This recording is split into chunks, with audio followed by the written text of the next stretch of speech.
I think that we have some advantage by being in Tennessee is that we weren't already like indoctrinated into what like the Silicon Valley West Coast type of startup environment looks like, where it's super high burn rates and a ton of money and you have to go super, super fast. It's really advantageous to be here in Tennessee is because, one, cost of living is super low. So like our lab literally is in a garage on a farmhouse that was built in like the 1800s. The startup investment landscape is changing, and world-class companies are being built outside of Silicon Valley. We find them, talk with them, and discuss the upside of investing in them. Welcome to Upside. Woo!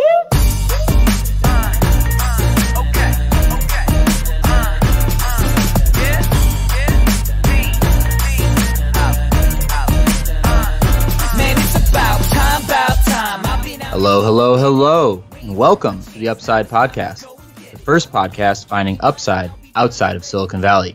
I'm Eric Hornum, and I'm accompanied by my co-host, Mr. Policies and Procedures himself, Jay Klaus.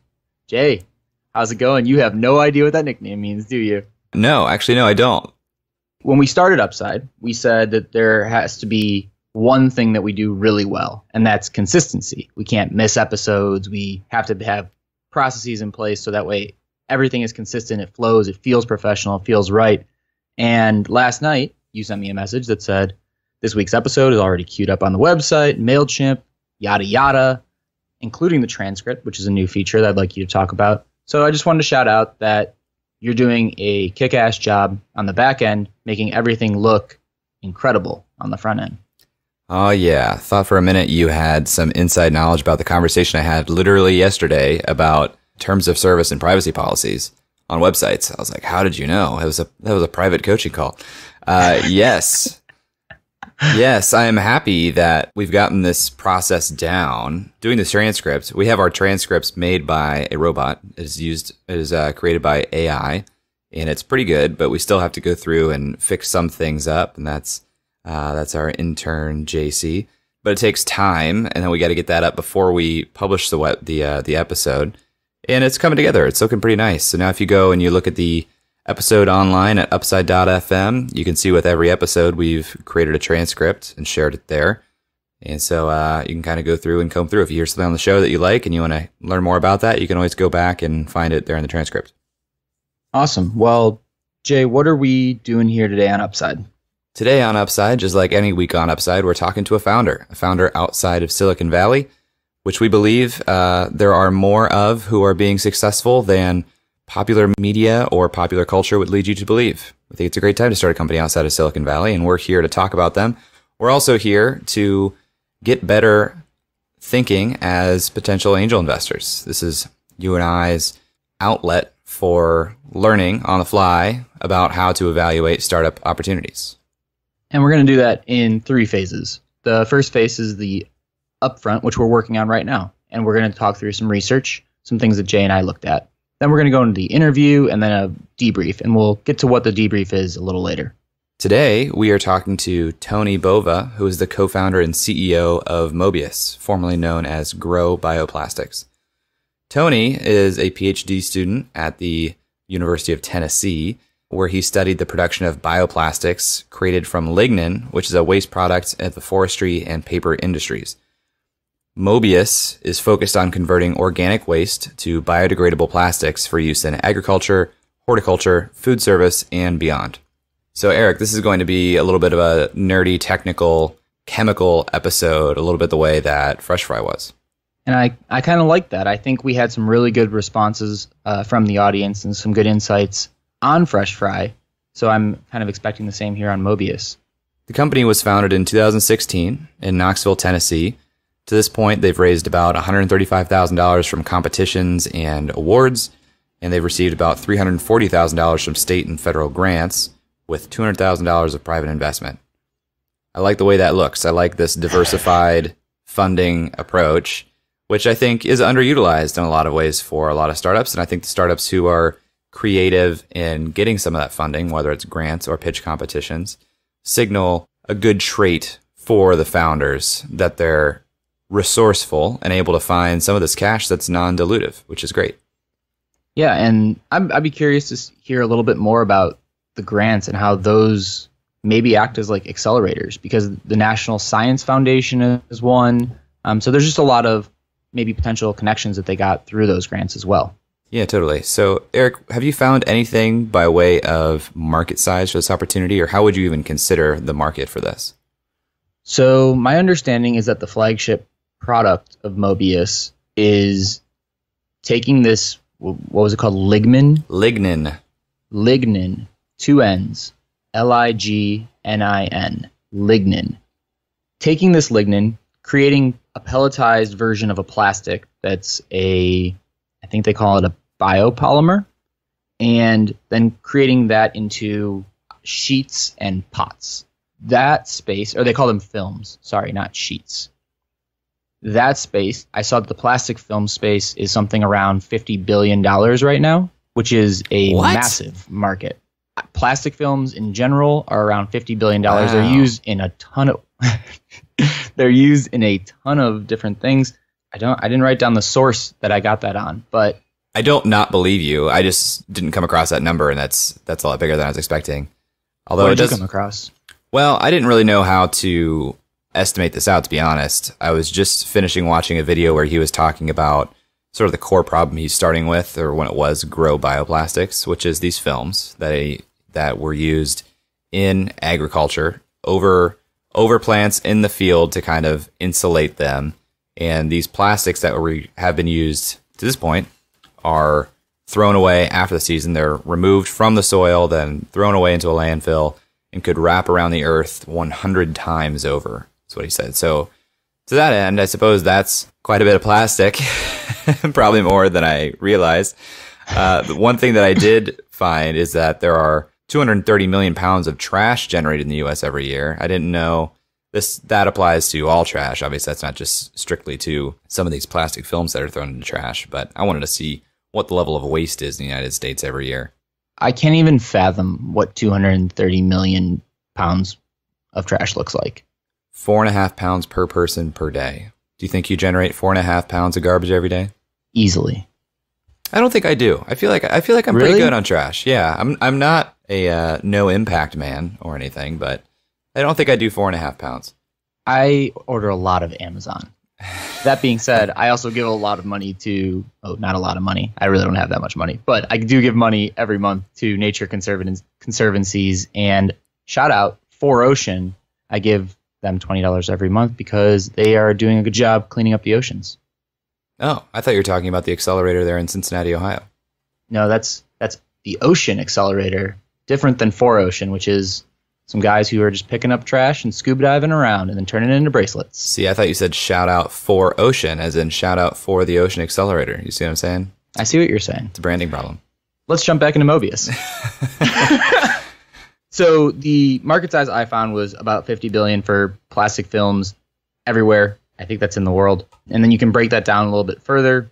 It's something like 6 billion for agricultural films, which I believe is maybe more where they fall.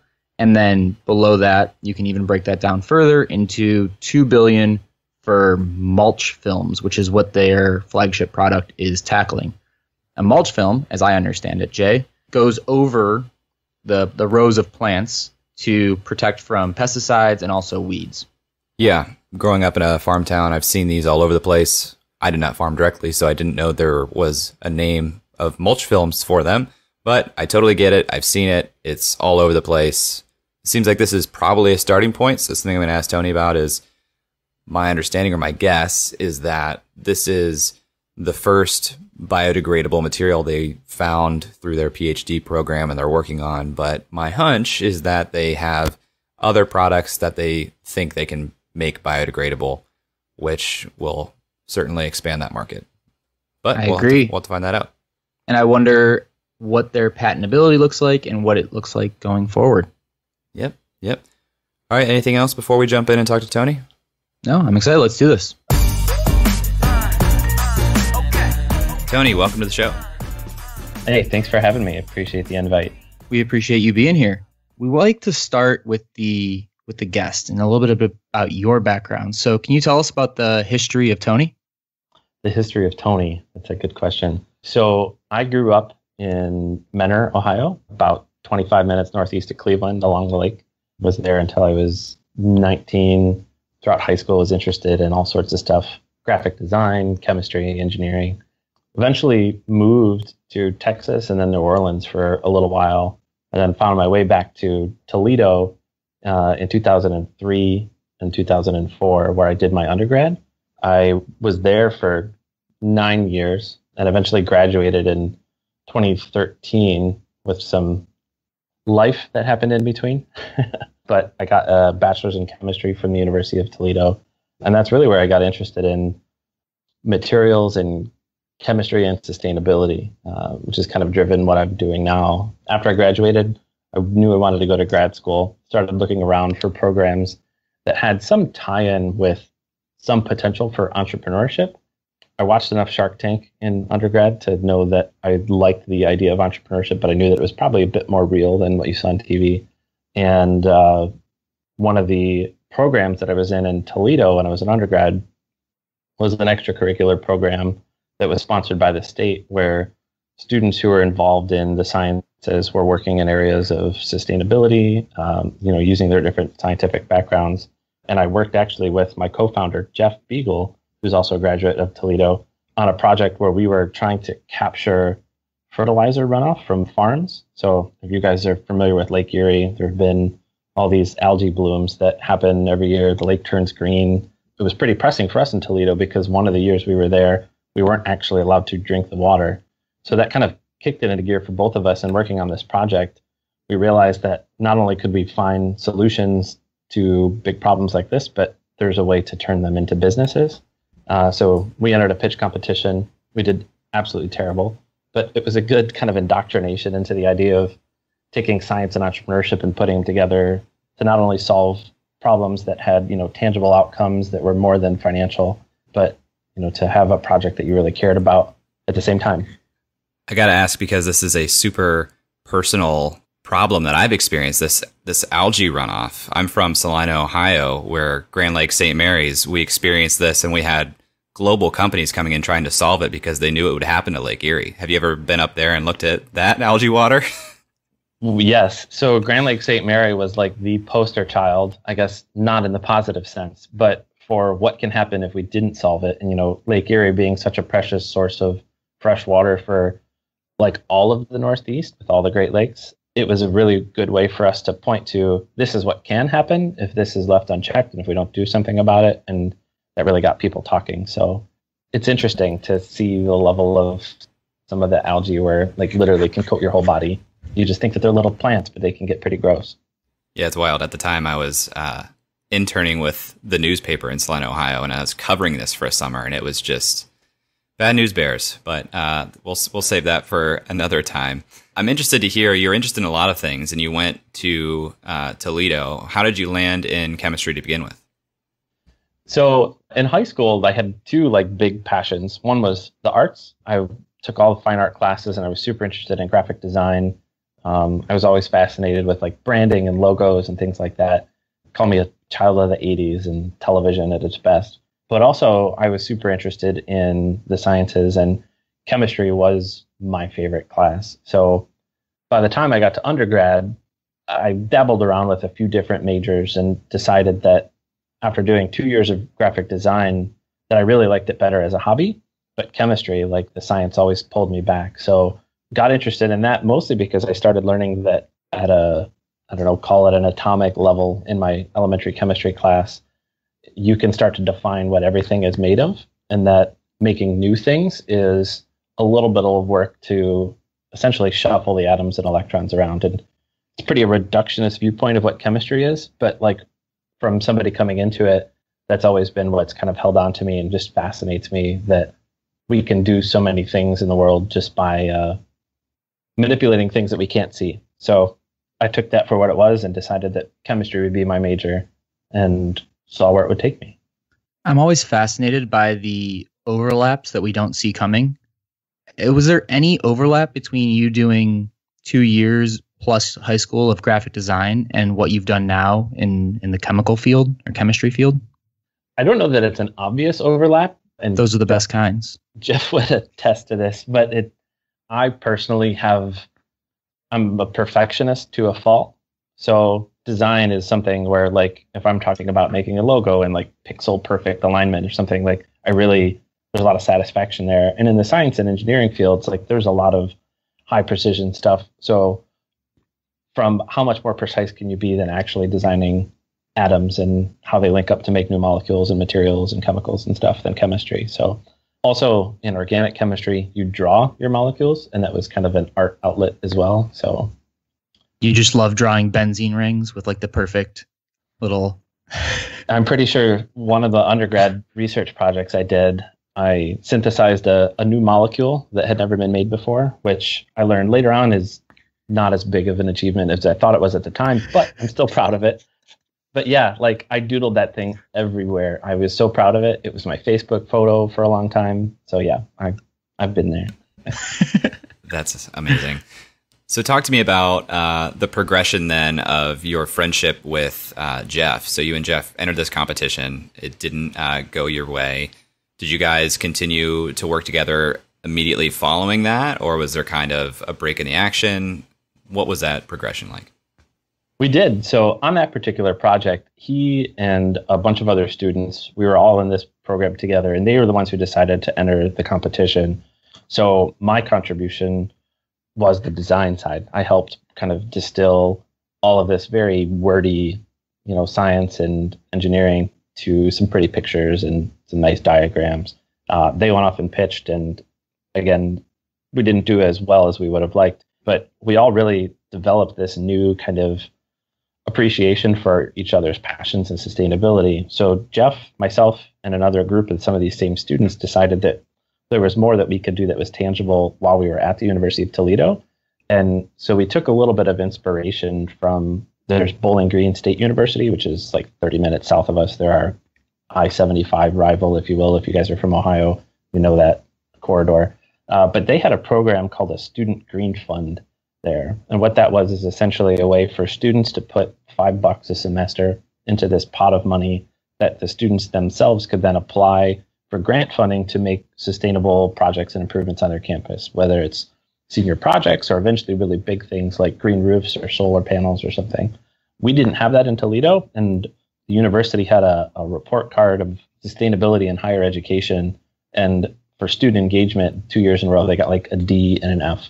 So we said, if the administration's not going to do it, let's do it together. So that was the first really big project that we worked on. And over 2 years, we got this off the ground, started with an opt-out or an opt-in program where students could elect to put $5 in. And I was the president for the first year, and we got some money raised and installed a bunch of water bottle refill stations on campus. And then Jeff took over as president the next year and was able to get the administration and student government to pass legislation to let it be opt-out.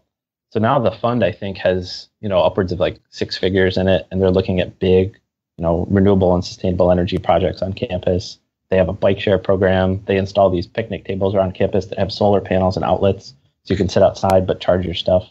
And all this happened with very minimal effort from university administrators. So it's something that we were really proud of, and that's really how we started this working relationship together. So help me understand a little bit about why sustainability is like your thing. Why did that click with you? Why do you get excited about that? You could have, hypothetically, I guess, you're a chemical engineer. You could have went out and made a lot of money working in a non-sustainable field.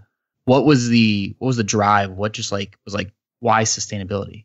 I think, just for clarification, I'm a chemist, not a chemical engineer. So sorry. I didn't want to do all the math that the chemical engineers did.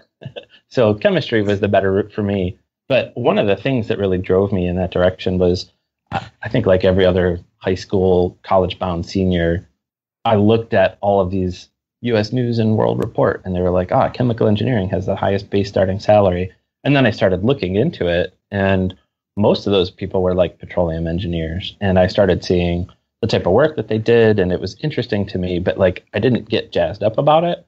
And I had a lot of long conversations with friends who were already graduating or were in grad school about, is this something that you actually want to do for like 30 plus years of your life? And it didn't seem like that's what I wanted.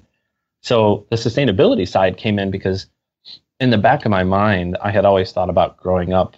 I lived in 2 households. My mom and my dad were separated, and I got to see my dad's side of the family who was well off, and then my mom's side of the family who, it's not like we had issues or anything like that, but it was more obvious to see different lifestyles to me with different income levels. And so I always tell this story that my first day of kindergarten, I got sent to school with my little Alf lunchbox and 50 cents for ice cream at lunch. And I knew that we didn't throw food away at home, so I bought ice cream, but I didn't eat it because I was too busy talking to all the new friends that I made because I'm a kindergartner, right? So I put the ice cream back in my lunchbox and took that home, and that made a huge mess. But that kind of mentality as a little kid always followed me, that like anything that we have shouldn't necessarily be something that's wasteful, and anything that we make shouldn't be something that has negative consequences later. And throughout chemistry and everything in an undergrad, I think my second year of organic chemistry, I learned about biopolymers and biodegradable plastics and things like that. And I saw this was the beginning of a lot of these stories about plastics in the ocean and landfill pollution and things like that. So all of those things together were like, I want to take the science that I'm learning, I want to apply it to the area of sustainability, because I'd like the planet to be around for a long time for me and future generations. And then that whole process with Jeff and the business plan competition, I started to see that doing this could be a way that people could actually make money from, that didn't come with this kind of environmental guilt, if you will. Is it safe to say that you're not a fan of plastic straws? I'm not a fan of plastic straws. I think that they have their place. I think there are some people who, it helps them if they have other sort of, disabilities or things like that. But I don't know that it needs to be like everywhere you go, here's a free plastic straw. I think there's a bit more responsibility that needs to go into designing the things we make so that at the end of their life, there is a path that we've actually thought about for what happens to them, whether it's recycling, turning them into something new, biodegradation in the ground, or compost or whatever. So help me close the gap here in terms of timeline. That makes a ton of sense for me conceptually. What year was this pitch competition? And then when did you and Jeff start working towards what began as Grow Bioplastics and is now Mobius? I think that pitch competition was my senior year. It was 2012 in the fall. And then in the spring of 2013, I graduated. Jeff graduated the year after. I had gone off to grad school. I had looked around for programs that had a broad kind of interdisciplinary timeline. And I found that the University of Tennessee has a program called it's a really long name, the Bredesen Center for Interdisciplinary Graduate Research and Education, which is a whole mouthful.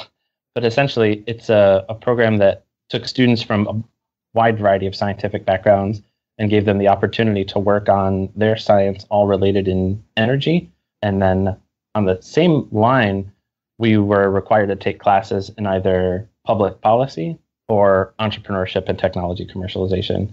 The goal being that you can pop out as a scientist that knows more than just how to talk to other scientists, but can talk to the business world or policymakers about these important issues. So I went down there, I got super hooked on all the entrepreneurship classes and the idea of starting a business from your research, convinced Jeff that he should come down to the University of Tennessee too and learn about all this stuff with me. And that first year is when I think the idea sparked based on the research that I was doing for these essentially waste-based plastics. And that trickled on. I took a class where we put together what's called a business model canvas, just a kind of a simple one-page outline of what a business could look like. And then when he joined the program the next year, we took that to the next level and we wrote out like a much more detailed canvas, and we entered a pitch competition again at the university. This was 2014 now. And this time we won. We took first place, all of $1,000 prize, which there were 4 of us on the team. So it wasn't a ton of money, but it was more validation that maybe we were onto something. The following year, in the fall of 2015, I took an MBA course called New Venture Planning at the University of Tennessee. And in that, took this idea that we had for making these biodegradable and compostable plastics and really fleshed out an entire business plan. And at the end of it, our instructor, who's the executive director of the school's entrepreneurship center, said, you really have something here. I really want you to consider moving forward with this as a business if you're serious about it. I don't think that he thought so literally that 2 weeks later on Christmas break that I would start a company at 11 at night online and file for an LLC and drop that $300. But there it was. So I got back, called Jeff, and said, "Hey, do you want to join me in this venture? Like, we'll take what at the time was called Grow Bioplastics. That was the original name of the company." He's like, "Yeah, I think that sounds like a good idea." And so I was like, "Great," because I already started the business, so we're now committed. So that's kind of how it all came to be. Tony, something that's really impressive to me from the story you've told so far, and also some of the funding sources I know you've gotten since, is this resourcefulness that you're showing in finding alternative modes of funding, and also even just this course, like new venture planning course.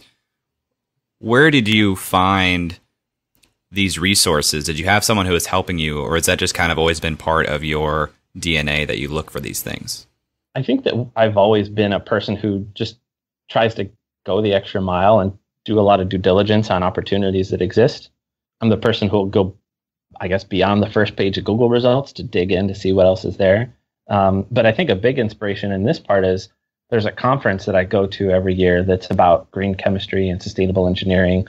And they had a pitch competition the first year that I was a graduate student.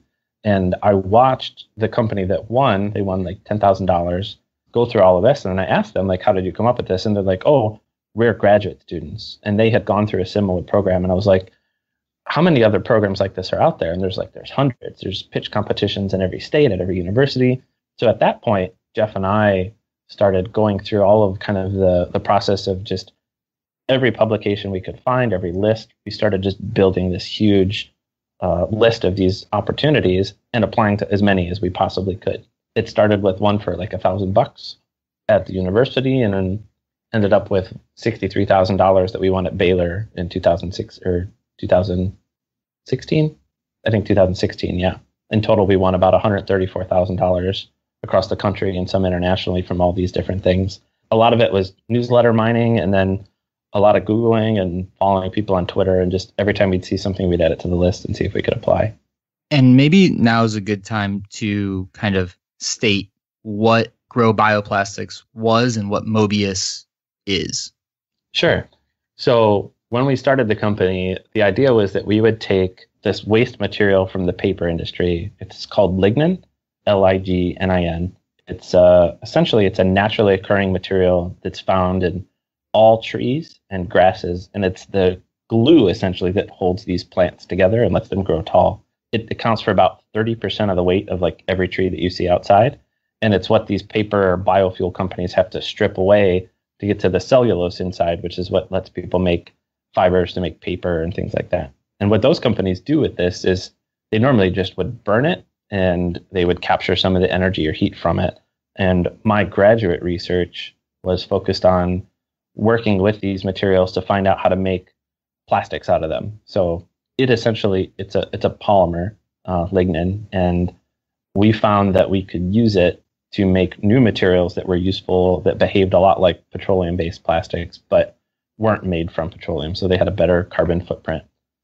In the process, the idea for Grow Bioplastics in the beginning was that we would make these materials biodegradable, and that we would use them in applications like agriculture, where they could be a replacement for plastics that normally result in a lot of waste. So one of the early areas there was in farming, any sort of specialty crop, which is like fruits and vegetables, tomatoes, strawberries are good examples. They use this material called plastic mulch film. It's essentially the thickness of a trash bag. It's a black plastic film that's stretched out over these long mounds in the dirt. And farmers stretch this out, and they go behind and they poke holes in it and they plant their crops. And what it does is it blocks weeds primarily, which is why it's called mulch. But it also retains water, and then it allows them to extend their growing season, so they get a better yield at the end of the season, which is great for them. But it costs them at the end of the season $300 to $500 in labor and landfill fees to remove the plastic and send it off to the dump. So we said, if we could take this plastic that we're working on, and then we can actually make it something that they can just plow into the ground when they're done, they'll eliminate all those costs for disposal. There will be less plastic going in the landfill, which kind of helps us meet the mission that we had to, be a sustainability-oriented business. And then at the same time, the lignin itself, it's the same material that's like in compost that makes it really rich and adds a lot of nutrients to the soil. So that's where we started. Where we're at today with Mobius is we learned that if we're going to be in the business of designing new materials that are from waste, one, plastic is a huge, huge market. There's lots of different applications. So we didn't want to limit ourselves just to agriculture, but that's where we're starting. And then in the future, both of us have had this passion for finding ways to take waste streams and convert them into useful chemicals or energy or materials. And we wanted to build a business that would allow us to do that over and over again. So for example, Jeff, his master's research was taking wastewater and running it through a system that's called a microbial fuel cell. And from that, he was able to generate hydrogen or methane or electricity directly. And so both of us had this passion for taking essentially anything that's waste and turning it into something that's valuable. And so we decided we would rename the company that was something that didn't only restrict us to plastics to Mobius. And then we created the new tagline that we have now is that there's wonder in waste. What does Mobius mean? From all of the branding and design classes I took, one of the first lessons I always learned is that if you can take a word or a name or something that doesn't have a ton of meaning in the public eye, it's kind of an empty vessel to pour things into. So while Mobius is not a made-up word, it's actually the last name of a mathematician who I believe is German. He had this mathematical concept of many of the works that he did for something called the Mobius strip, which is essentially if you took a rubber band and you have two sides to it, and there's an inside and an outside, but it's a closed loop. If you cut that rubber band, twisted one side, and then reconnected it, you'd then have a single-sided object. So if you trace around in the middle, you'll eventually end up in the outside and then back on the inside. And to us, that was a play on infinity and the idea of an infinite loop for materials as chemists and biologists and engineers was really one that resonated with us. So it's a little nerdy too, because we're nerdy, but a lot of people really know what it meant. So it was a good idea for us to brand in that direction. A little nerdy. Your Skype name is a play on Boba Fett from Star Wars. Am I right? Yeah. It's Bova Fett. If anybody else wants to find me on Skype, feel free. Sorry. Tony, I wanted to make sure I heard you correctly. You said for the farmers at the end of the growing season to remove the plastic and send it to the dump, that was $300 to $500 in labor costs? It's a combination of labor costs and then landfill tipping fees. So they'll have to rent a dumpster or take a giant truck full of this plastic. And the problem ends up being that while the plastic may not weigh a lot when it goes out, it's still about 160 pounds or so per acre to cover these fields. When they pull it back up, it can weigh 2 to 3 to even 4 times as much because it's full of dirt and sticks. It may be contaminated with pesticides, and all these landfills charge you by the pound. So if you're bringing in stuff that weighs a lot more, that's expensive for them to dump it in a landfill. And then if it has pesticides on it, there's sometimes other fees on top of that for hazardous waste. And these are all things that, we saw as kind of pain points that these farmers had. While they really loved the benefits they get from the films, they really hated the cost that came with throwing them away every year. What's the cost of actually acquiring them in the first place? It's about $300 per acre. They come in a giant roll that looks like a roll of trash bags, essentially, that's between like 3 and 6 feet wide and about 2,000 to 4,000 foot long. So weighs maybe like an average one might weigh about 80 pounds. And then they put them on the back of a tractor with this special instrument that kind of makes the mounds in their soil and tucks the plastic into it and piles some dirt on the side to hold it tight. I got to know how you came to the conclusion that this was an opportunity in the first place. Like, I can't imagine you were in the lab and making this plastic and you said, where this could go in the fields for specialty crops. No, it definitely wasn't the first thing. So that very first pitch competition that Jeff and I won for $1,000, we had dove into these different markets and we were just looking at plastics as a whole and thought that the places that we needed to focus was one where people would resonate with the story of this is a sustainable solution that's made from renewable materials and that people had some price flexibility in what they wanted to pay. And those areas we looked at were like baby toys, pet products, outdoor gear, and 3D printing. And so we went after 3D printing in that pitch competition because that was going to be a smaller market that was easy to like get a hold in. And it's, if you're in like the craft beer scene, how you'll try every craft beer that comes out at least once. Most 3D printing hobbyists were like that. We realized that eventually that was too small of an area to start. And getting there wouldn't be the big, really visible impact that we thought that we needed to make. And so it was actually driving around in Tennessee and seeing these huge fields covered in plastic that made me start to think, like, what are these? Because north of us in Granger County, there's a lot of tomatoes that are grown. It's a really well-known area in the state for these. But having seen those plastics everywhere, I started to think that this might be something. And I started digging more into it and finding out that they had this waste problem.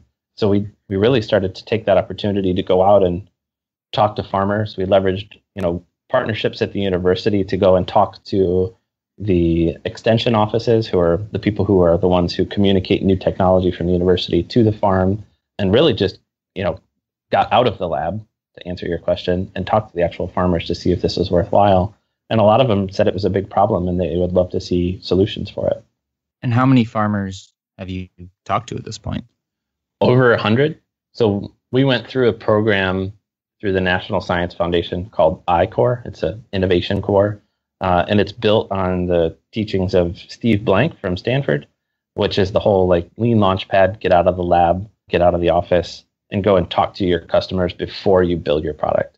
And so we took that to heart. We talked to over 100 farmers in the first I-Corps program that we did, from big to small. So a little organic farmer in Knoxville, Tennessee, to somebody who manages all the farming operations for someone like Driscoll's Berries out on the West Coast that grows more than half of the berries in the United States.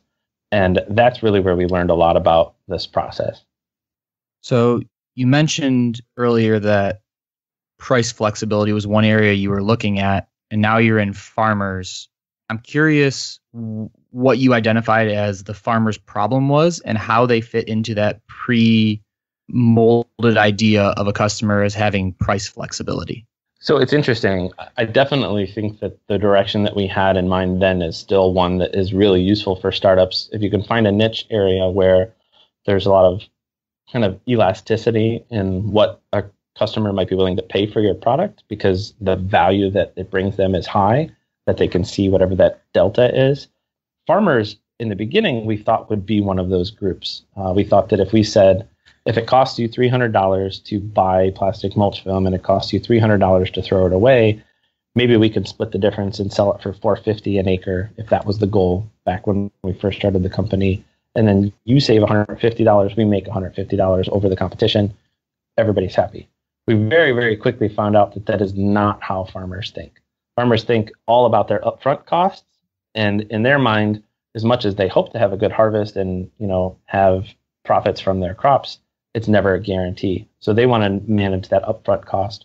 So going after them was definitely a shift in direction for us. We had to kind of swallow our original thought that we could find a high margin area, and then going after the farming or the greenhouse operators who had plastic containers, pots for flowers and trees. They didn't have the desire or the ability to pay more, but for them, the outsized impact was still really important enough that they would be coming to us and say, I want to try it at least.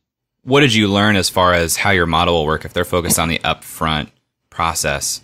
I know you guys are pre-revenue right now, but what's the plan for how you would sell this to this group of people? So the way that it works now is that we've done a lot of work on the development of the materials. We've gotten a bunch of grant funding from the National Science Foundation and then also from the state of Tennessee to be working on this. So that's been really helpful on our end because it's non-dilutive. We haven't had to go through the process of getting a ton of investors into the business and then giving up equity for that, knowing that we still have development to do and to figure out what exactly the market is and the path forward. So from some of the accelerators that we went through, what we had learned was if we can find out what these customers' actual pain points are to the point where there's a financial incentive for them to want to solve it, those are the same customers that would be willing to put some money on the line to do pilot type programs. And in the business of new materials, finding a customer, be it a farmer, be it somebody who has a greenhouse with a bunch of plastic pots, anywhere that there's an opportunity for them to save money in their business is something that they're willing to pay for in the long run. They're generally willing to put some money up front to help you develop that. And if not, at least let you test it in real world in their facility. So that had been our path going forward, and that's what we're doing now.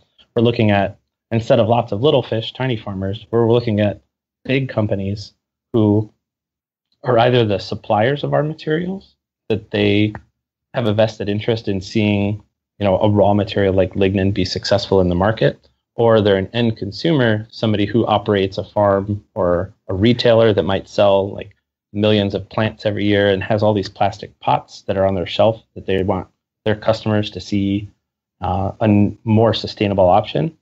They're willing to put some money into the process and help us with the development, and then they end up being our first target customers. Is lignin expensive? No. Lignin generally, if you were to purchase it from one of these paper companies, can vary a bit in price, but on average, the value that those paper companies or biofuel companies get by burning it, if they're capturing that heat for reuse in their facility, is about 5 cents per pound. What we can do is the companies that are able to put it on the market, there's some other capital equipment that they have to install to kind of clean the lignin up so we can use it, but generally between 20 and 30 cents a pound from a raw material standpoint, which is pretty cheap. And what does the process look like? Is it super energy intensive to turn lignin into, I'm guessing you turn it into some sort of like pelletized version? Yeah. So one of the benefits of our technology is that in the past, when people have tried to make plastics out of lignin before, they've needed to go through these big chemical reactors that have all sorts of solvents and other things going on that are really chemically intensive and then really energy intensive to separate out what they made from the different reaction solvents. What we've done is our technology actually uses standard plastic processing equipment. So there's equipment called plastic extruders. If you've ever played with Play-Doh as a kid and you had the spaghetti gun that mixed the colors together and came out, that's essentially what a plastic extruder looks like. So a really big Play-Doh spaghetti gun takes lignin and then some other biodegradable materials together and gets them really hot, melts them together, and then out the end comes a pelletized plastic. And those little plastic pellets, they look kind of like chocolate sprinkles. That's what Jeff likes to call them. That's the raw material, and that's the actual product that we would end up selling to different customers, be it a manufacturer of some plastic good. If it's a drinking straw, a plastic mulch film, a flower pot, a fork, a knife, whatever. Maybe I'm missing something, but for you to create that, you have to be bringing in the waste. So can you talk about the relationship of how you get the materials that you process? Sure. So the paper companies are some of the biggest producers of lignin, and they're the ones that we're talking to now. They are the suppliers for us. They generally produce this lignin, and in their normal course of operations, if they're not trying to sell it, they're burning it. A lot of them are seeing that there is a financial upside to sell it, and especially for an industry like paper, where the digital age is kind of pushing paper to the wayside.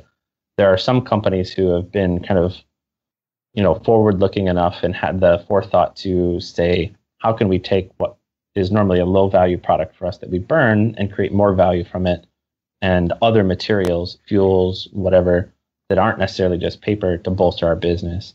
And in doing so, they then take this lignin material that's their waste product, and they separate it from their process, they clean it up, and then we get it from them. So we can purchase it from them as a brown powder that looks like cinnamon, essentially, and then take that, and then that is what goes into our process. We don't need to do any modification to the material or any sort of other processing, which is another advantage that is there's a time, money, and energy saving standpoint to not have to change it at all.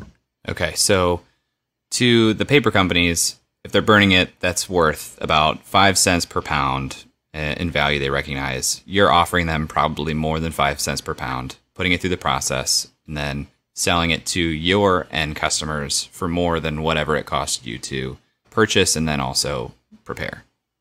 That's right. Yeah, so the total materials that go into our process are lignin.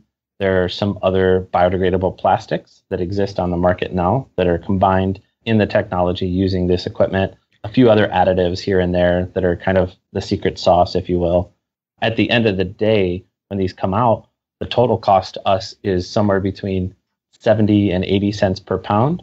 And then we can sell that to people who are buying these plastic pellets for, the target in the long run would be to be able to sell them for $1 a pound, but our margins would have to increase over time with scale. So in the beginning, we're planning on selling them for around $1.25 a pound, which is nice because if you're looking at other biodegradable plastics on the market right now, they can be as much as $2 or $3 a pound, while our materials are cheaper than that. But we're still a little more expensive than a petroleum-based plastic, like polyethylene that you might see like a trash bag or a milk jug made out of.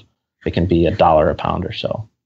So with these proposed customers of the, I think you said some of these bigger companies who buy this in bulk or the farm operators, are they confirming your assumptions as far as these price points and the volumes that you think they would buy? Are they just waiting for you guys to kind of get the processes going, or where do you guys stand right now, I should say?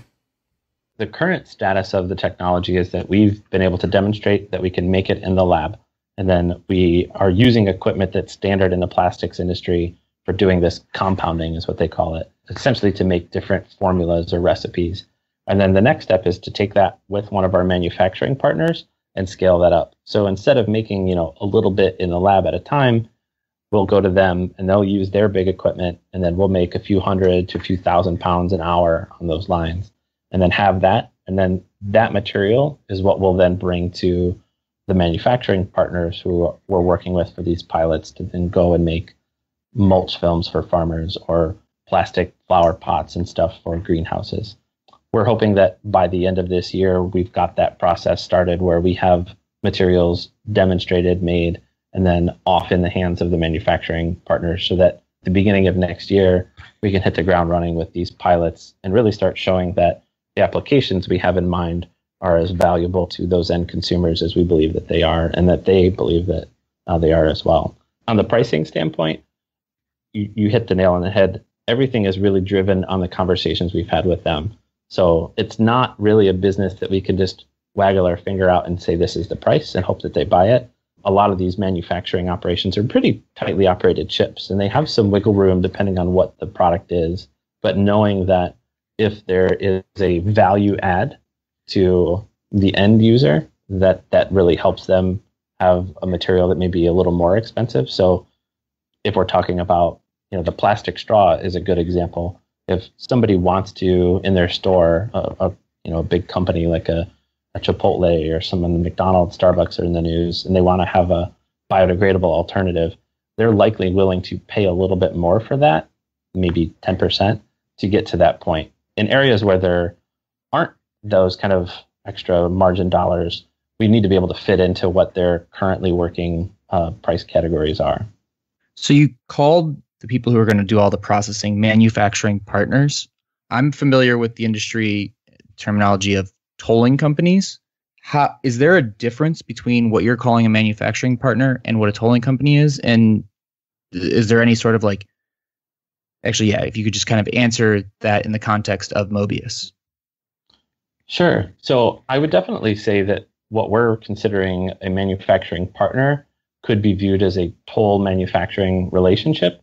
So a tolling company is where we would have a very particular thing we wanted made, and their business is to take somebody's recipe for some chemical or plastic or whatever, and then make that for you based on those specifications. But that's the end of the relationship there. They make it for you, you pay them their fee, and then it's up to you to take that material and then go and sell it.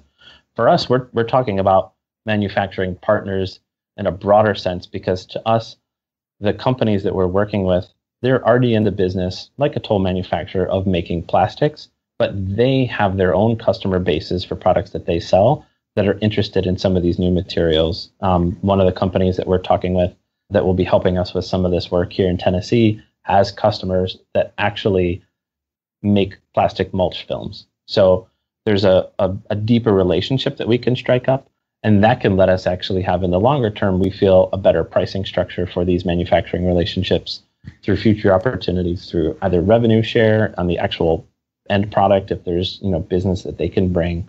And that helps us just to have more clout on our side, rather than somebody that we've had to pick up out of the industrial manufacturing phone book, if there was such a thing. We did some research, or tried to do some research, on the market size here. Can you talk to us as to what you see as the market opportunity, assuming everything goes according to your plan and you guys are out there? Sure. So I think from a super high, like 10,000 foot view, the plastics industry at whole is enormous. It's over $500 billion. But again, through all of the classes that we've taken, we've learned pretty quickly that we can't just point to that and say that that's the market. Our plastics are pretty much always going to be black in color. It's standard from the lignin material. So there's some limitations there. And then the applications where people are interested in something that is renewable, possibly biodegradable or compostable as well, narrows that down. So we've built from like a bottom-up viewpoint of starting in agriculture. In agriculture, the three areas that we're the most interested in are the plastic mulch films that I mentioned, which globally they're about a $2.5 billion market. There's a material called silage wrap. So for anybody who lives in like rural America and who has seen cows out in the field, all the hay that they eat is often it used to be put in actual silos where it would sit and then it would ferment like beer over time to unlock the sugars for the cows to eat. But now they wrap it in these big plastic bales. You may have seen a lot of that out there. That's another area where there's a lot of plastic that's used once. And then the last area, that's about $2.5 billion. And then the last area is the containers. So every greenhouse nursery you go to that you see a flower, a plant, a tree, and a plastic pot, most of those plastic pots are used once. Maybe they're rinsed out and used a second time, but in a professional environment, there's a big risk of contamination from disease. There's about $5 billion of plastics in that area that are used right now. And for that one, and I haven't talked explicitly about those, but the idea there is that we could create a plastic pot that's made out of our material that at the end of the day, if it's a farmer doing transplants, they have these little ones, they could just plant the entire pot together, not need to pull it out. There's less risk of damage to the plant, and it makes for easier automation, which is really interesting for people.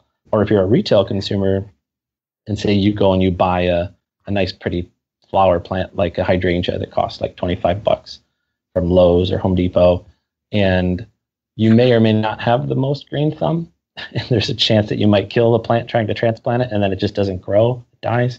If you had a container that was designed to degrade but could keep the plant alive, let you transplant the whole pot, have food kind of incorporated into the plastic, that would be another solution that we would have these degradable plastics for, that would allow some retailer like in their home improvement space to be able to charge maybe a little bit more for this easy planting pot. Again, that in total across all of those spaces is about $10 billion in agriculture. After that, and we're considering that the first phase of our company to address these agricultural use cases, we're very interested in expanding out from there, from the plastic standpoint, to be able to sell things into food service, which requires some testing from the FDA to get food contact approval. So that's why we're not targeting that first. Although we are very interested in going there as quickly as possible for things like straws, forks and knives, coatings on cups. There's a lot of interest in that space. And then after that, the biggest kind of fish in the plastic space is all things packaging. So whether it's flexible packaging, rigid packaging, foams, finding a replacement for styrofoam that isn't really damaging. All of those are areas that we're really, really focusing on. Who else in the industry is trying to do or compete with you guys, or are you competing with in the agricultural use cases you described, the first three in the first phase? So we generally kind of point out three categories of competition in this space. The first one is obviously the petroleum-based plastics. They're the incumbents. They're the titans of industry, if you will. It's like the Dow DuPont of the world, SABIC, which is a big company that's based in the Middle East that has a really strong history. They bought GE Polymer a while back. There's plenty of other companies that are making these plastics from petroleum or natural gas. Just a couple small upstarts. Yeah, nobody that you've ever heard of before. So it's interesting because a lot of them don't have a strong focus on developing degradable materials. They are increasingly, to their credit, trying to improve the sustainability of their operations. But at the end of the day, they're still using fossil-based resources, which, whichever direction that you have opinions on that, it's very important for us to understand that carbon is an important thing that we should track in the world. And as businesses, it's a good, responsible area that we should focus on. So there's those companies. The next set of competition that we point to are companies who are still using petroleum-based materials, but that are actively trying to make biodegradable products. So BASF is a really big one. Again, if anybody knows who BASF is, they're also not a tiny little startup, but a very big company that makes lots of things in the world. They have some materials there. Some of them work well. Some of them don't actually degrade in the soil, but only in industrial compost, which is really high temperature conditions of like 140 degrees that you wouldn't find on a farm. Those, I think, are interesting because they have long-term visions for creating these materials out of sustainable resources, but petroleum is their game right now. And then the third category are the other people who are doing biodegradable or compostable plastics that are made from plants or other waste products. So in this is where lots of like the little startups are. There's a few big names out there right now. There's NatureWorks, which is one. They're a joint venture between Cargill and who's a big corn company, and then another company, I can't remember who it was off the top of my head. They make a plastic called PLA. They've had a lot of success there in the food service space. One of the issues with their plastic is it can only be degraded in a compost facility. It can't be degraded in the soil. And then there are other companies in the agricultural space that are making materials out of starch, like corn or potato starch. There's a company in, just call them all out, I guess. There's a company in Italy called Novamont who makes some material out of starch from potatoes and corn. And they've had a lot of success in the agricultural space. To us and from the conversations we've had with farmers, one of the drawbacks of those materials is, one, they're still 2 to 3 times the price of the petroleum-based plastics. And these end users in the agricultural space, they aren't able to control the rate at which the plastics break down very well. So sometimes they don't always work for every application. And so that's where we're trying to differentiate ourselves. And one, we're going with a material that's based on waste resources, not necessarily on something that is taking away from food. So we're not using a food-based arable land. We have in our technology the ability to kind of tune how long these plastics take to break down, whether it's in the soil or in compost. And then at the end of it, we're really hoping that one of our biggest strengths is that we're going to be one of the lowest cost on the market, and hope that we can just get more penetration with renewable materials for everybody. How secret is the secret sauce in that for you to compete on price like that? Do you have a specific process that you guys have protected with IP or patent? Yeah, so we're actively working on that right now. Everything is proprietary at the moment, and there are patents that we're getting ready to file. One of our key research partners is Oak Ridge National Lab, which is one of the Department of Energy laboratories. I didn't mention this in the beginning, but all of the research that I'm doing for my PhD is at Oak Ridge National Lab as part of our graduate program. So we've got kind of their strength behind us as well in that area. Does that mean that Oak Ridge has some ownership stake in the technology too? How does that work? Yeah, so Oak Ridge has some ownership stake because some of the core part of the technology came out of the work that I was doing for my dissertation. They have some rights in that. And the path forward that we see with them is that we're working on right now outlining the last bit of the essentially development. So the process usually is there's an invention, which is an idea, and then you can disclose that invention.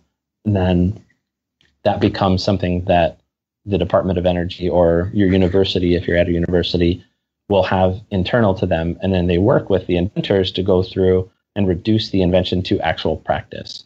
And it's once you've been able to reduce it to practice, so to say, we've now gone from paper to actually performing it, that patents start to get filed. And we're in that phase right now. We're working with them directly on reducing this to practice through our grant funding, and then some work from them to get to the point where together we'll file patents.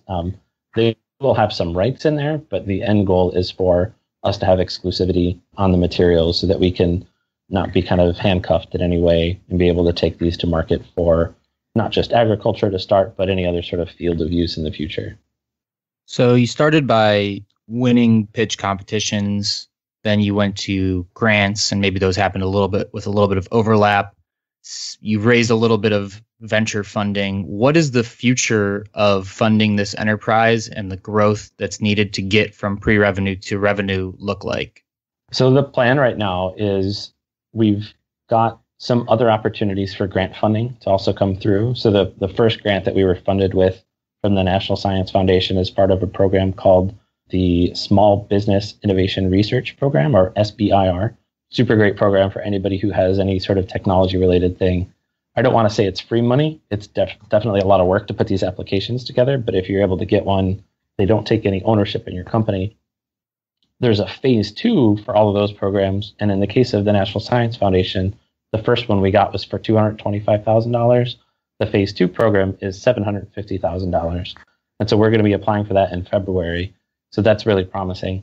The other angle is that there's venture funding that we're going to have to raise. We've done a little bit last year, and then we have one investor that we brought on this year, and then more that we're looking to the extent that I'm allowed to state that publicly.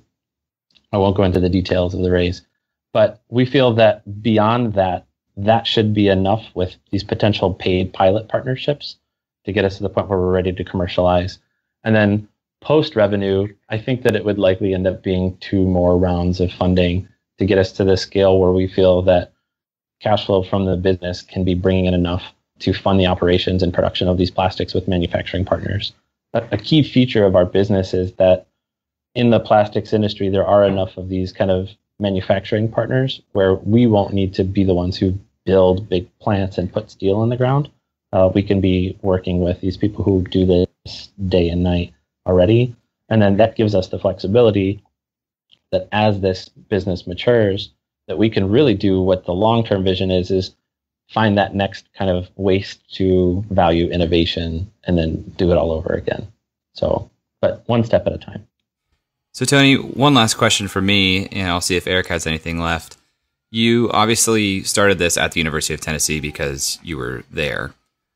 What does being based in Tennessee do for Mobius now? Is that the best place for you? Are there other places that just by happenstance? We'd love to get your take on starting the company here, sort of in the heartland.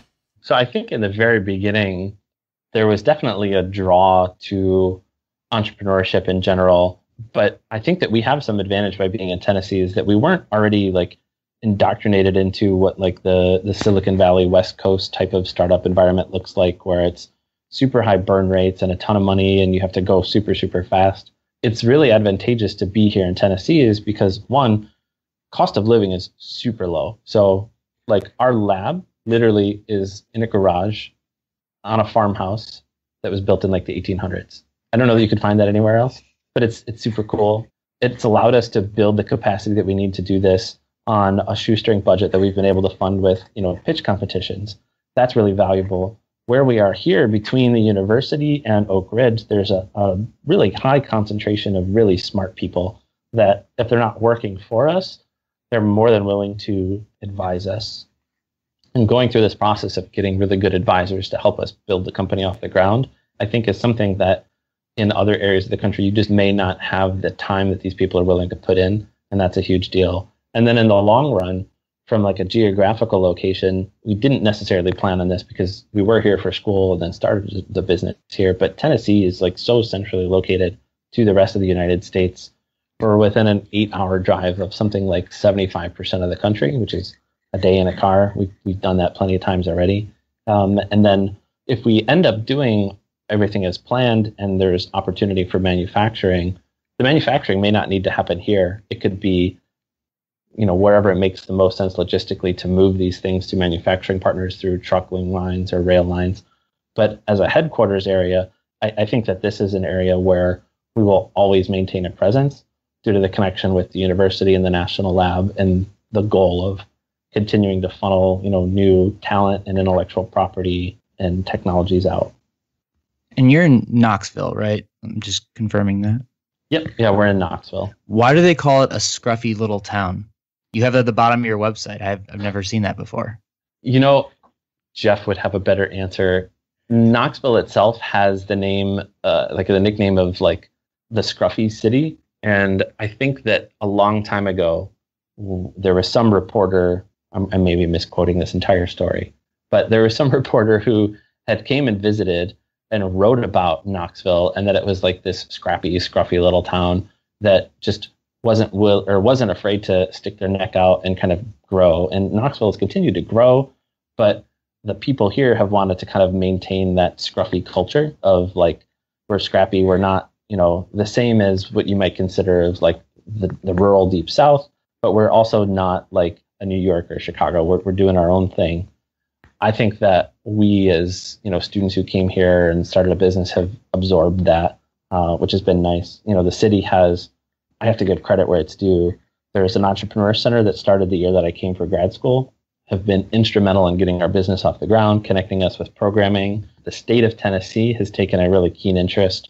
There's an organization called Launch Tennessee that's based in Nashville, and they work with the state, and they're the ones who have helped us get through some of these accelerator programs. We've won pitch competitions from them. And then they have recently, the state of Tennessee started this grant matching program. So if you get any federal grant dollars, they'll match that up to 50% for some of this stuff as well. So all of that together has been, I think, super beneficial for us. Great. Well, this has been fantastic. Thanks for your time, Tony. Can you, for the listeners, if they're interested in learning more about Mobius or connecting with you, what's the best route for them to move forward? Sure. So they can visit our website, which is www.mobius, which is mobius.co. You can find us on Facebook, Twitter, and LinkedIn.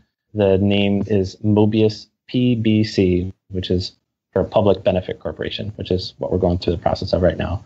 And yeah, anybody can find us on there and shoot me a message or an email as well, and happy to chat. Awesome. Well, thanks for joining us, Tony. Thank you, guys. Really appreciate it. And go Tribe. All right, Eric, we just talked to Tony of Mobius. What are we about to do here in this third segment of our show? Well, this third segment of our show is our verbal hypothetical deal memo. This is where Jay and I crystallize our thinking regarding the opportunity we just listened to, the founder we just spoke with, and some of the research that we did independently. This deal memo serves as a basis for us to look back in 6 to 18 months and get an understanding of what we thought about this deal opportunity. It also mimics what we would do if we had a VC fund or an angel fund and we had LPs, because we would send them notes on what's the upside, what's the downside of any potential investment opportunity. That's right. And we are trying to answer 4 questions when it comes to the deal memo. The first being, how committed is this founder? Second being, what are the founder's chances of success in this business and in life? Third question, how does winning look in terms of revenue and my return? And fourth is, why has this founder chosen this business? So pretty founder-centric questions at this stage of these companies. So we usually start this deal memo by talking about the founder. Eric, you want to lead us off and give us your first take on Tony? Tony, you could just tell he's smart. You can tell he knows his stuff because he was so articulate about some topics that I think if we talked to other chemists would have been a little too in the weeds, and we would have needed to pull him back out and ask for definitions. But he just did such a great job of explaining it in a very, I believe his word was reductionist, in a reductionist manner. So I really appreciated that about Tony. I think that his interest in the space is incredibly authentic and demonstrated over time. What do you think? Yeah, I thought he made some complex ideas pretty accessible, which I appreciated as a non-scientist and a non-chemist. I really love this idea. And as I've said before, I'm a sucker for a good story.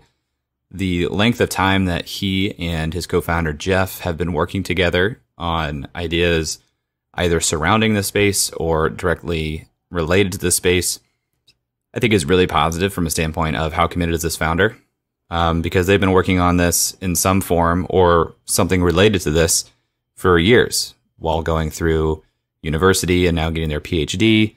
What also just really impressed me about Tony, and this is part of our thesis of Midwest founders in general, incredibly resourceful, incredibly capital efficient in what seems to me could be a very capital intensive business. The routes that they've gone, whether it's pitch competitions or grants from the National Science Foundation, I love hearing that as an investor because my money begets more money. Me putting money in allows them the runway to continue to explore alternative sources of funding that are non-dilutive for everyone involved and helps get this product to market. So from that standpoint, really, really liked Jeff and Tony as founders. Yeah, I'd completely agree. And that's a great point that you just made with regard to venture capital and angel investment into this company. They've effectively got $900,000 of funding to date, I believe, if I did the math right in my head. And over half of that has come from, or about half of that has come from grants. So as a investor, every dollar I put in gets matched effectively a dollar with federally subsidized money. That's just getting subsidized to invest in people. That's pretty cool from an investor's perspective. And none of that was directly spoon-fed to him. You know, it was curiosity and following a string, I-Corps, SBIR, National Science Foundation, all these things that are things that I've heard before, just kind of operating in the startup space for a while. But for somebody just coming into it, you have no idea what an SBIR grant is or how to get it or how to apply for one. You have no idea that I-Corps is this resource at your disposal as a learning mechanism. You've gone through several accelerators. Again, something coming from a science background may be foreign to you. And then once he kind of identified, oh, there are pitch competitions and accelerators that I can get money for to build this business, he started, it sounds like, sort of obsessively going and finding these and putting them into a spreadsheet. So I really like that because that just bodes well for the future as part of his fabric that he's going to keep looking for those things. Okay, so let's talk about some shadows. Actually, Jay, do you want to tell the listeners what a shadow is? When we say shadow, we're talking about a concern we have that may be a major concern, may turn out to be not an issue whatsoever. So we're thinking with our investor hat on here, there is definitely a more gradual approach about this idea versus some of the other ideas that we have had on the podcast, which is interesting because as a venture capital fund, you effectively have, depending on how you structure your fund, 10, maybe 12 years to exit in some capacity. Tony's current situation and potential PhD and things like that give me a little bit of pause for how aggressively they are attacking this idea, given the size of the idea. And I think some of that is out of necessity. It almost reminded me of when I've talked to people who are in the pharmaceutical space or trying to get something approved by the FDA, which sounds like something he's going to have to do at some point too. There are a lot of steps that you can't just throw money and resources at to get through. You know, the saying that I like a lot is you can't get 9 women together and have a 1-month pregnancy. For things that are a stepwise process, that can be true. And whether or not that is necessary in this space of creating a biodegradable plastic, I feel like that's an approach that a lot of scientists who are rooted in the scientific method tend to go down anyway.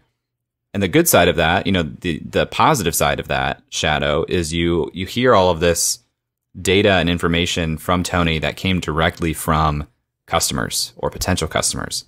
His price points, his information was totally derived from what I would call user interviews.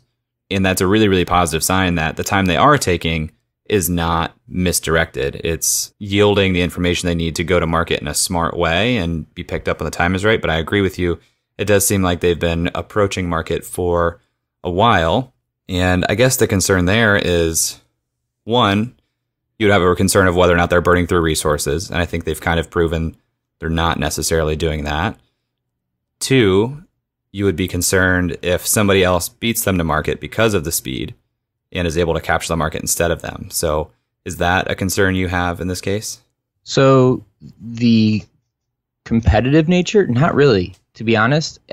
I think that people have been trying to create biodegradable plastics, biodegradable anything for decades now.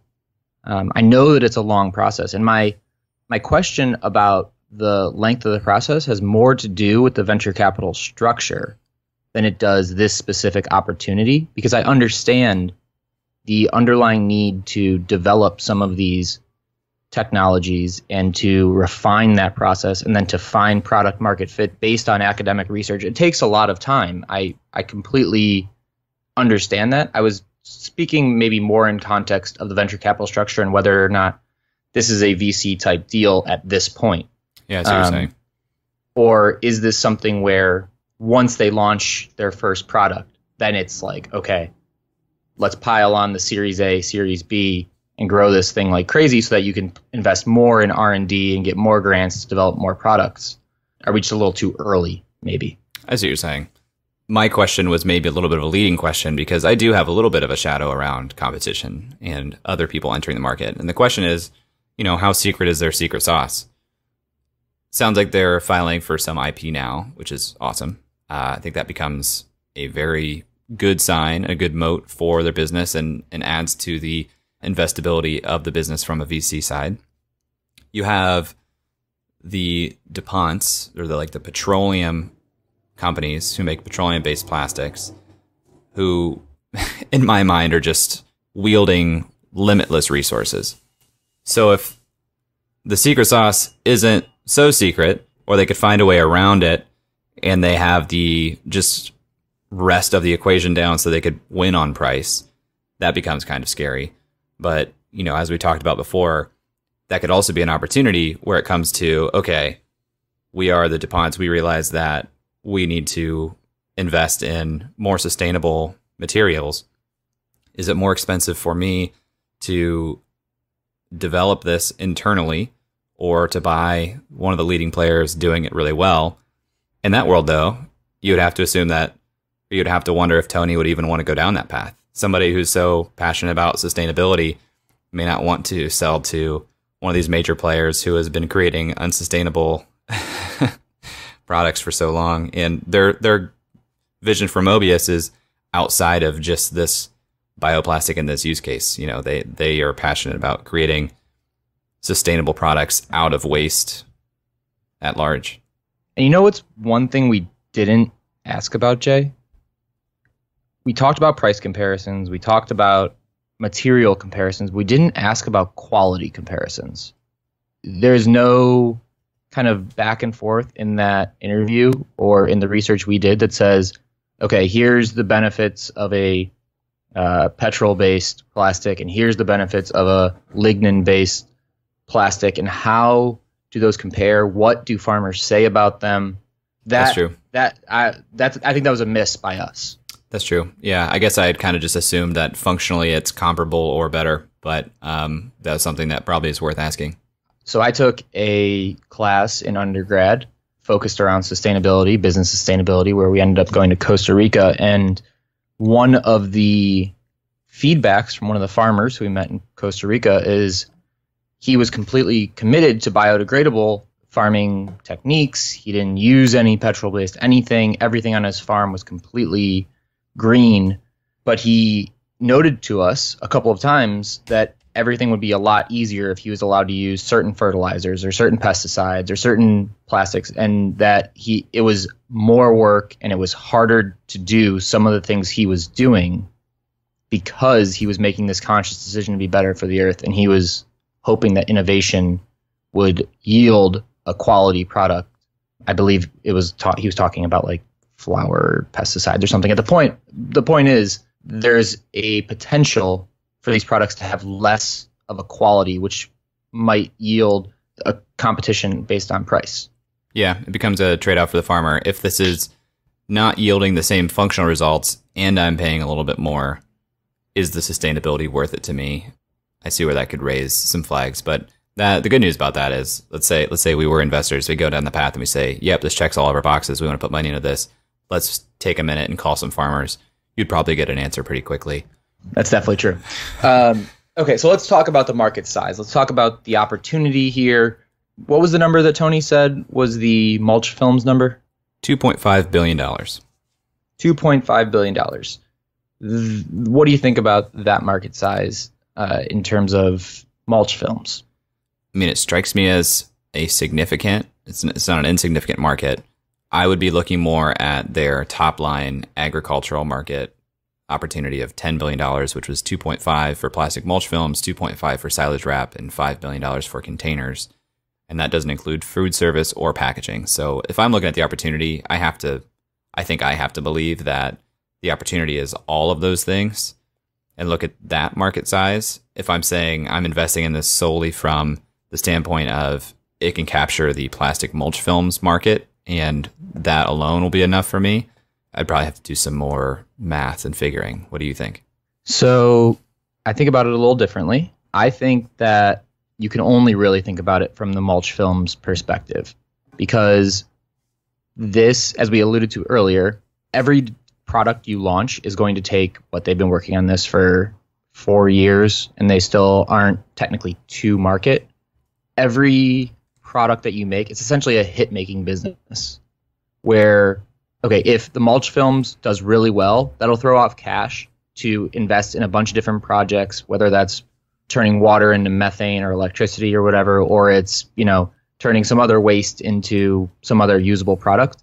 And if that fails, then whatever. But the first product gives you the optionality for future products. So I think you can only focus on the first product in this case, because the agricultural space is so big that if you have a good product that's throwing off cash flow that you can throw into R&D, you're going to find another hit somewhere along the road. But it's really this first product space is the optionality to the future biodegradable market. That's interesting. So do you think that 2.5 billion is a large enough market? So if you capture 100% of 2.5 billion, well, this is where another question that I have kind of comes up, and that is unit economics. He mentioned 70 to 80 cents for all of their costs, which he said was the lignin, some other biodegradable plastics, additives. Didn't mention if processing power was in there or not, which was done but through their manufacturing partners.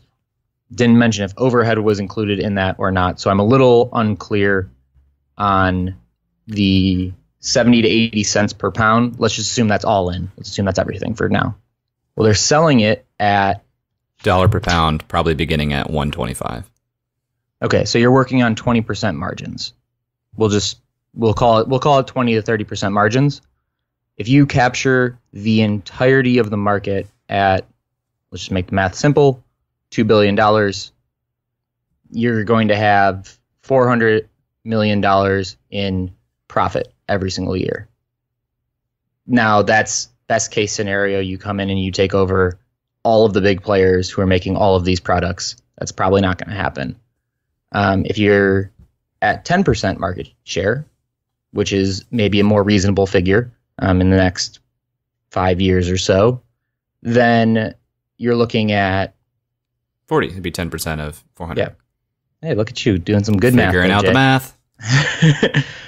You're doing, 40 million. So is that enough to invest in a new product? Or he mentioned that they wanted to do something that was high margin. Now they're doing something that's low margin.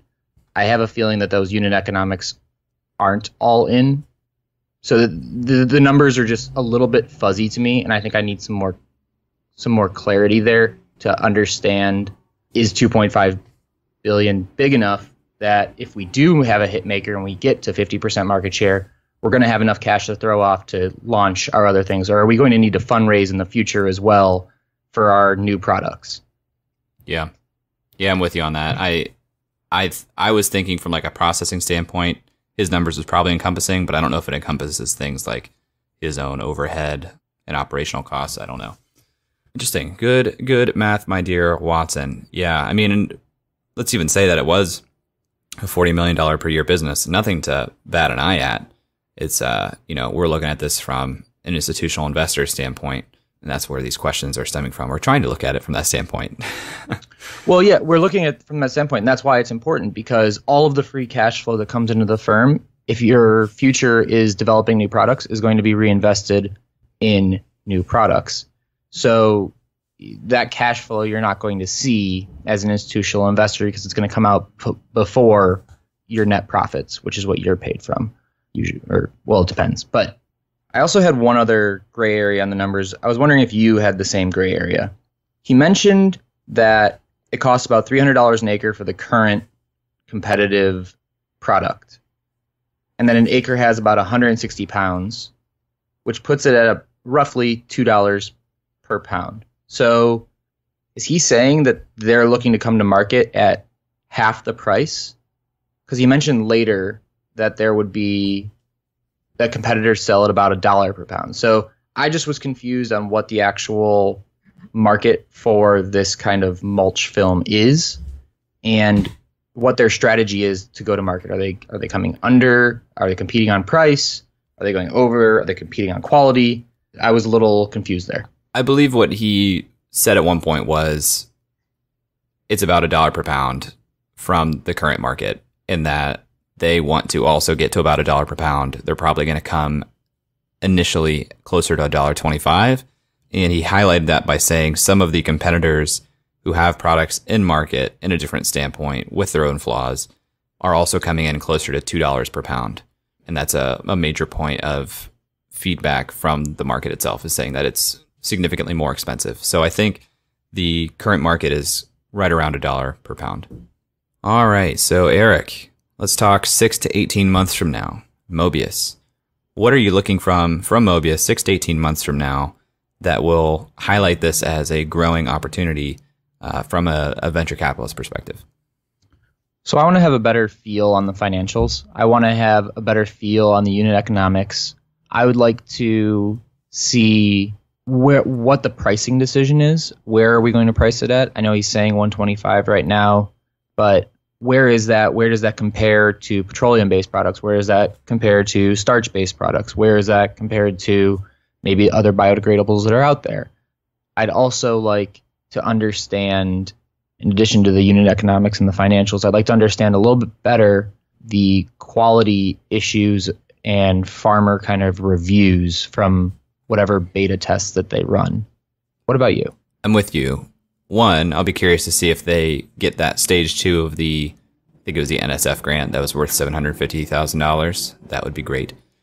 Would like to see what their timelines are looking like as far as getting a product to market and what that means for their cash flows. Sounds like they're in fundraising mode right now, so interested to see where that lands and where that gets them in terms of runway.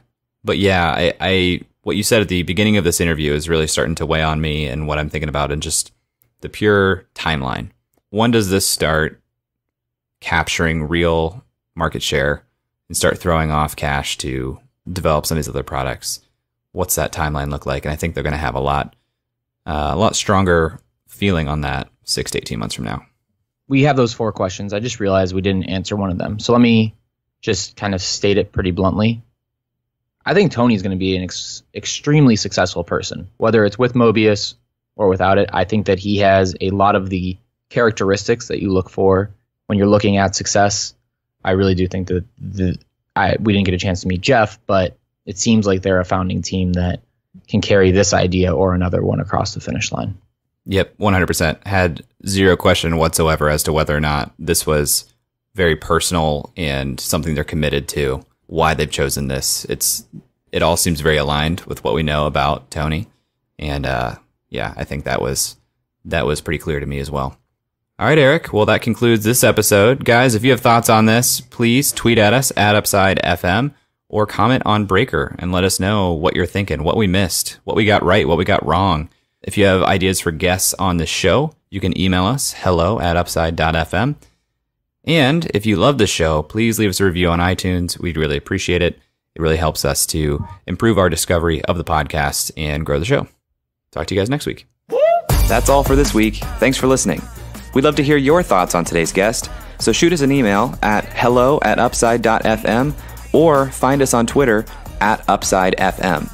We'll be back here next week at the same time talking to another founder in our quest to find upside outside of Silicon Valley. If you or someone you know would make a good guest for our show, please email us or find us on Twitter and let us know. And if you love our show, please leave us a review on iTunes. That goes a long way in helping us spread the word and continue to help bring high-quality guests to the show. Eric and I decided there were a couple things we wanted to share with you at the end of the podcast, and so here we go. Eric Hornung and Jay Klaus are the founding parties of the Upside Podcast. At the time of this recording, we do not own equity or other financial interest in the companies which appear on this show. All opinions expressed by podcast participants are solely their own opinion and do not reflect the opinions of Duff & Phelps LLC and its affiliates, Unreal Collective LLC and its affiliates, or any entity which employ us. This podcast is for informational purposes only and should not be relied upon as a basis for investment decisions. We have not considered your specific financial situation nor provided any investment advice on this show. Thanks for listening, and we'll talk to you next week.